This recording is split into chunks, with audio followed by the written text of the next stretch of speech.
A very good evening to our lovely lecturer, Dr. Bamini, and to all my fellow classmates.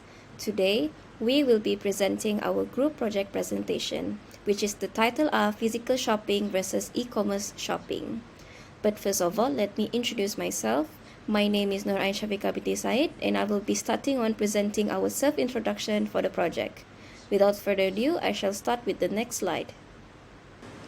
As you can see from the slide, this is our group member that contains 6 members. That is Fazira, Afif, Suri, Joshua, Nur Ain, myself, and also Azwan. The content of our issues that we will be presenting today has 5 items. First is the statement of the consumer behavior issue. Second will be the methodology. Third is the analysis of the consumer behavior issue. Fourth will be the findings of the research, and the last one will be what we would recommend for the marketing actions based on our analysis of the consumer behavior. We will start with the introduction, that is the statement of the consumer behavior, presented by Sri Mashaida. Internet is now a business strategy for both organization and people. E-commerce has developed over past 20 years as a result of the development of communication and information technologies. Consumers can buy product directly from online stores through e-commerce shopping, also known as online shopping. To be able to make purchase online, customer must be connected to and knowledgeable about the internet. Impulse buying, when customers actually do not have an idea what they want to buy. Limited decision making is when the buyers select a product based on someone else's recommendations. Routine shopping is where customers buy daily life product without much research. Online shoppers are typically younger than the offline ones.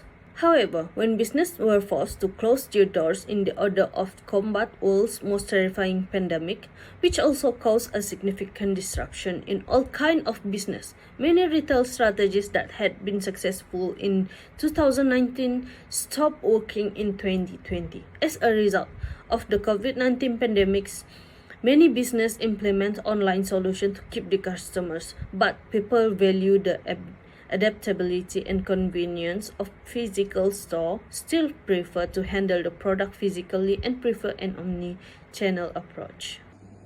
Moving on to the methodology of our project. In order to deepen our understanding of the subject, we started by reviewing the literature on consumer behavior and e-commerce. We reviewed studies with similar goals and carefully examined their results. We decided that the best course of action for our own research would be an article review. Moving on to our next method, which is interview. To gain more knowledge and opinion from different respondents, we launched an interview session with 14 different respondents. Each one of us contribute on looking for a respondent and do the interview session with some questions. With this method, we directly get to study different behavior and opinion from each consumer. That's all from me. Thank you. Passing on to the next presenter. Next, I will be presenting the analysis of consumer behavior issue and explain more on what we have analyzed the differences between e-commerce and physical shopping. The distinction between e-commerce and physical shopping is the first issue we discovered in our analysis of consumer behavior issues. Prior to pandemics, most people prefer to shop at traditional brick-and-mortar stores for a more authentic experience. Some shoppers prefer quick transaction combined with a wide range of goods and options, whereas others prefer close contact with salespeople and a wide range of products. Furthermore, studies have shown that before making a final decision, consumers prefer to physically inspect the products they want. When comparing prices with other nearby stores, customers who choose those have a lower chance of finding a lower price. Customers who shop online, on the other hand, are more cost-conscious and compare different websites to find the best deal. Another important factor influencing consumers' decisions to prefer brick-and-mortar retail over online shopping is the weather. Based on the forecast, sales may significantly increase or decrease according to Bardov and Holberg, depending on the weather, turns out can vary up 25.9%, weather has no effect on online stores. On the other hand, due to recurring overhead costs such as water and electricity, brick and mortar stores' total operating costs are significantly higher than those on online retailers, making it more difficult to compete with their aggressive sales tactics. However, one major advantage that physical stores will always have over online retailers is customer service. A strong customer support system can aid in the development of long-term customer relationships, which are typically extremely valuable to a company. Online retailers are attempting to address this issue by implementing chatbots and instant customer support, but no technology can replace in-store assistance, which actively seeks to resolve a problem face to face. According to estimates from United States Conference on Trade and Development, this report published on May 3rd. This table shows the result. Global e-commerce sales increased by 4% in 2019 to 26.7 trillion according to the most recent estimates. This includes both business-to-business and business-to-consumer sales and account for 30% of global GDP that year. These figures demonstrate the growing importance of online activities.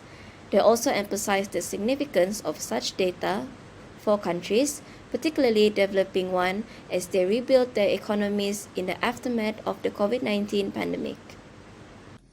Hi, my name is Joshua and I would like to present my slide. So Malaysian use of e-commerce and traditional shopping was an additional concern. Malaysia's online retail market is rapidly becoming one of the most competitive in Southeast Asia, and its expansion in the region is outpacing and more established in traditional markets. So in 2012, two major players, which is Lazada and Zalora, established Malaysian operations. And the current of the Malaysian e-commerce market began to take shape. So in 2015, Shopee followed, bringing the total number of major players in Malaysia become 3. So Malaysia's e-commerce market has never been stronger than in 2023. With the growing internet penetration and smarter, more powerful devices, consumers are increasingly flocking to buy products and services online. So the COVID-19 pandemic has led a permanent shift in the digital adaptation and consumption in Malaysia, with 94% of pandemic consumers still use the services in 2021 and 98% intending to continue in the future. So this is the second largest segment, representing 26% of consumer globally. Their priority is to protect their health and the health of their family, and that will guide their choices they make. They will prefer brands and products they trust to be safe and will minimize unnecessary risks as much as they can. For example, they would rather shop online than in a store because they feel safer.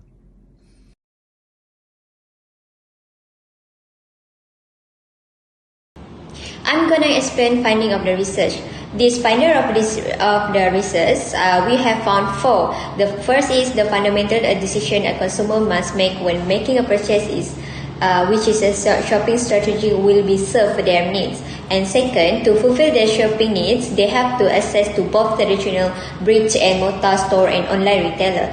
Third is, this is one of the primary reasons that online shopping is becoming more popular. And lastly, popularity e-commerce and physical shopping is being used by Malaysian people.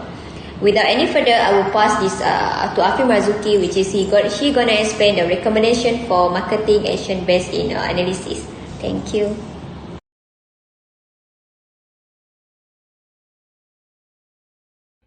My name is Muhammad Afif Marzuki bin Mazan. Now I would like to present my part, which is recommendation for marketing action based on the analysis.